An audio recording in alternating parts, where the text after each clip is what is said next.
Hey, what's up? It's Andrew from Town Tees here again.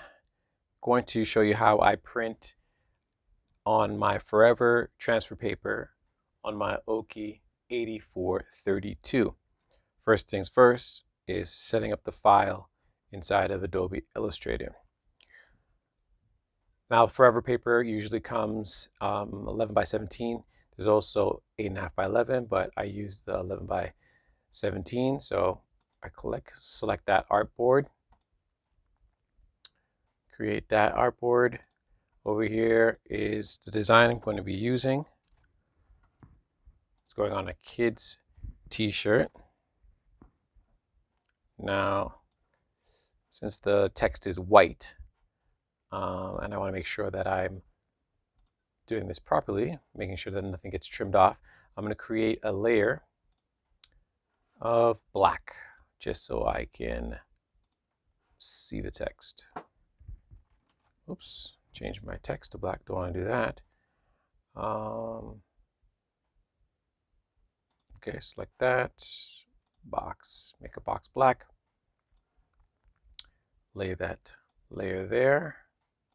All right, now again, I'm just using this so that I can see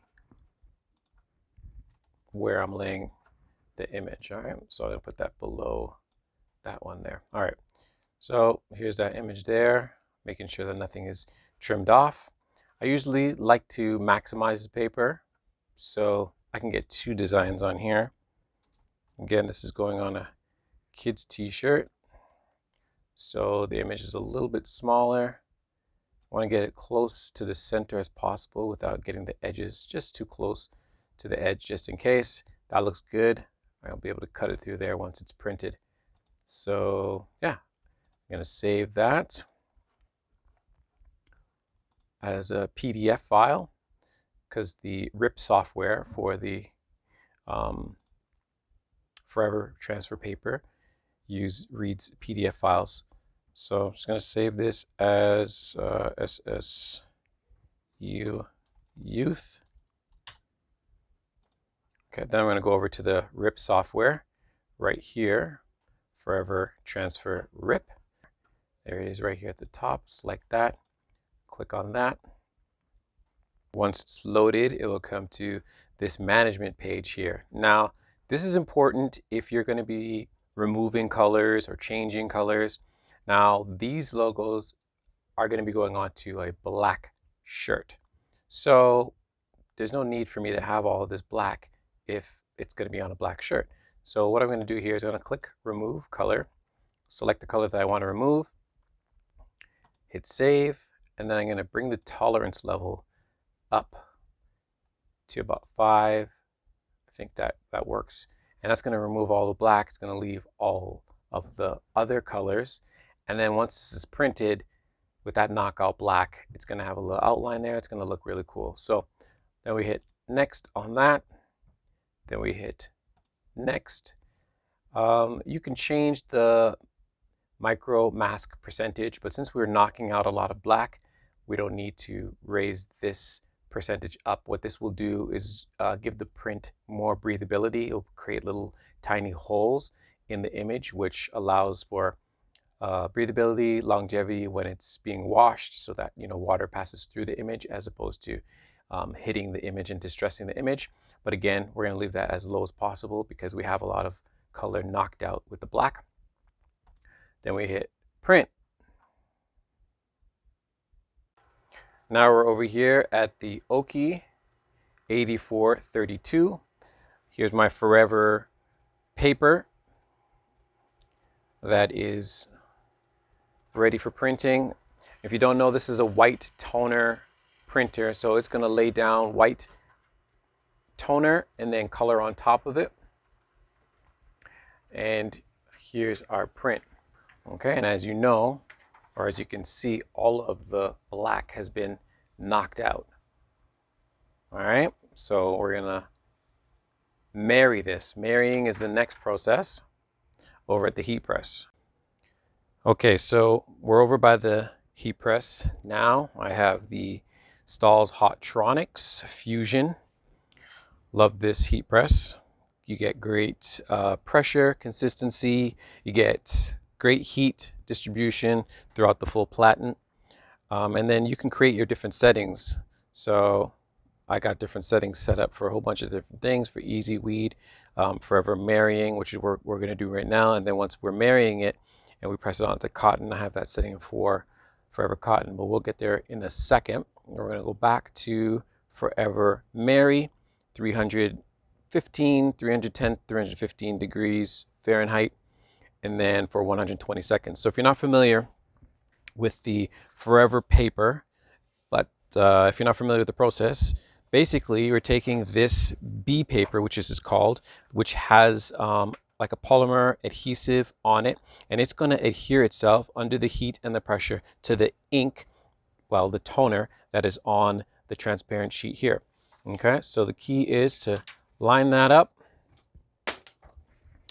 and then I like to make a little sandwich here so that there's, if there's any glue that or toner that seeps out through the sides, it doesn't go onto the heat press. Okay, so we lay that down on here with the B paper up, yellow side facing up, and making sure that your image is reversed, right? So this is the side that the toner is on. This is the shiny side where the image will be right side up, but this is where the image is printed on. So you're laying that down on top of that, making sure that it's lined up properly. Also giving yourself a little room here to be able to peel off the two when they are stuck together after they've been heated up. Okay, and we lay that on there like that.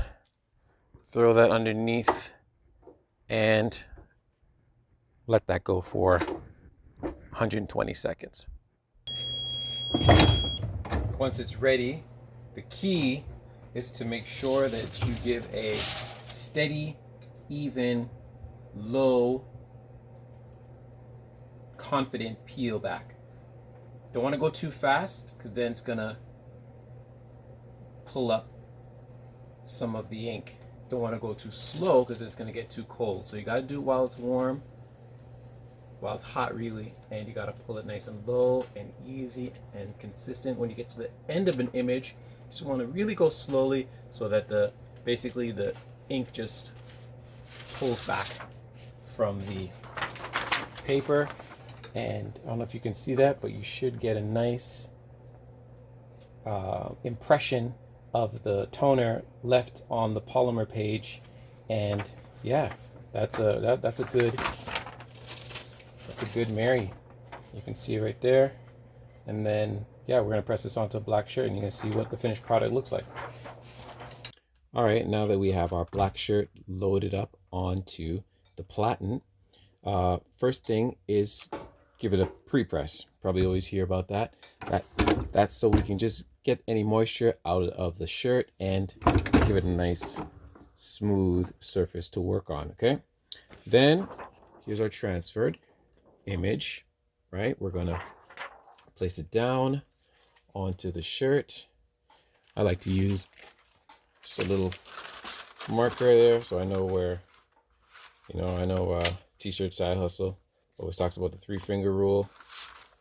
For me, I just like to use a 2.5 ruler, pretty much equivalent to 3 fingers from underneath the neck. All right, make sure your image is centered. And you're gonna lay like a parchment paper over the image, and you're gonna press that for 30 seconds. Okay, now that the shirt has cooled down, you gotta make sure that you do white toner transfer peels on a cold shirt, right? It's got to be cold or else you're going to leave the image behind on the transfer paper, which is what we don't want. So it's totally cold. I know there's a lot of different ways. People have different techniques of how they like to, peel off their cover sheet. This is how I do mine. It needs to be low, right? And I kind of do it like a Band-Aid, but in like motions. So that's how I do it. That's a beautiful, clean peel. There should be nothing left on your transfer sheet. It should be like absolutely,